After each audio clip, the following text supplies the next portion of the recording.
મિત્રો વિડીયોમાં તમે જોશો એટલે તમને ખ્યાલ આવશે કે જે બાઇક ચાલક પોતાની બાઇકને બ્રેક મારે એટલે આ જગ્યા પર આવી અને તુરંત જ એમનું બાઇક લપસી પડે છે, એટલે કે આપણી ભાષામાં કહીએ તો સ્લીપ થઈ જાય છે।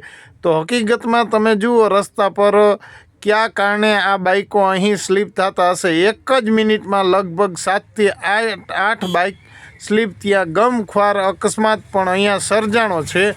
એટલે જો તમને કોઈને કારણ જાણવા મળે મિત્રો તો જરૂરથી આ કારણ જણાવજો, જેથી કરીને ખરેખર અહીં અકસ્માત રોકી શકાય। તમારું શું કહેવાનું છે આ અકસ્માત બાબતે તે જરૂરથી કમેન્ટમાં જણાવજો। ચાલો નેક્સ્ટ વિડીયોમાં આપણે મળીશું।